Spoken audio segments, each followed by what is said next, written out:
Les membres signataires de la synergie associative, guidés par les fondements de la Constitution de la nation gabonaise et de la recommandation des agendas de 2030 des Nations Unies et celle de 2063 de l'Union africaine, engagés à la participation de la restauration des États ont convergé l'unité et solidarité à la Chambre de commerce de Libreville le dimanche 11 février 2024 pour jouer un grand rôle dans la mutualisation des informations sur le plan d'échange entre associations à travers un dialogue intergénérationnel contre l'incivisme, l'inclusion sociale, grâce à une base des structures organisationnelles qui reposent sur les principes et responsabilités, en jouant l'interface avec les autorités de la transition, société civile et les institutions.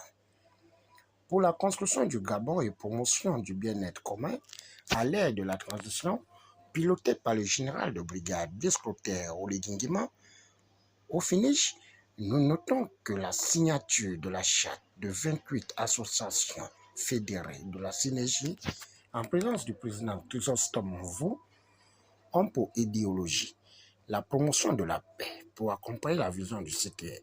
Madame Mouri, présidente de l'association gabonaise d'assistance humanitaire. Ce qui justifie ma présence ce soir ici, c'est la signature de la charte.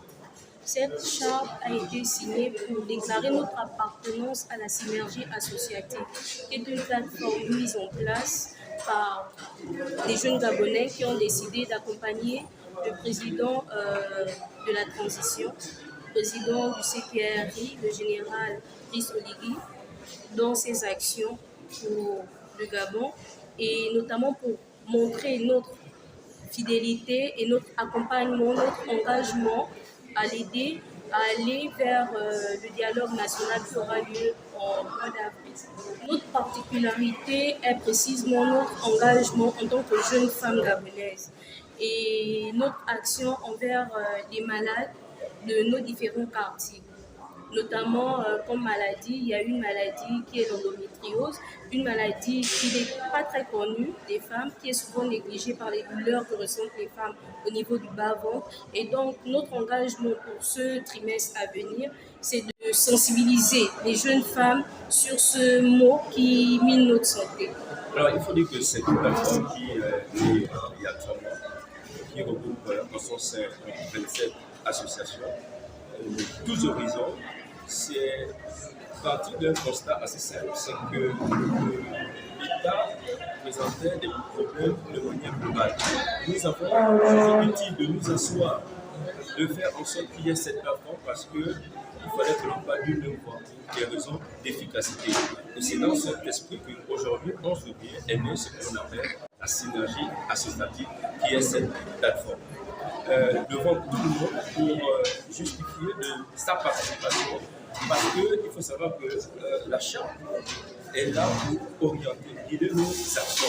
Parce qu'il faut savoir que lorsqu'il y a des dérives, lorsque l'on est interpellé par l'État, il faut donc assurer ce que l'on appelle la charte. La charte de la synergie est là pour fixer, est là pour réglementer, est là pour dire ce que tel président peut faire ne doit pas faire. Donc c'est ce cadre juridique qui était important pour nous. Parce qu'il faut savoir que nous avons un dialogue dans 2 mois. Nous avons donc déposé nos contributions, 27, et nous pensons être présents de manière unanime et forte. Ce sont des aspects qui nous la société. Parce qu'il faut savoir que, étant réaliste, les populations que nous sommes en tant qu'association, nous sommes proches de ces populations. Nous avons donc rédigé des projets qui cadrent parfaitement avec les problèmes qui minent nos quartiers, nos villes. C'est dans cet esprit d'unité, de fraternité que nous avons décidé d'être ensemble pour ne pas répéter les mêmes projets, de s'asseoir et d'harmoniser ce corpus pour que si on parle désormais sur le plan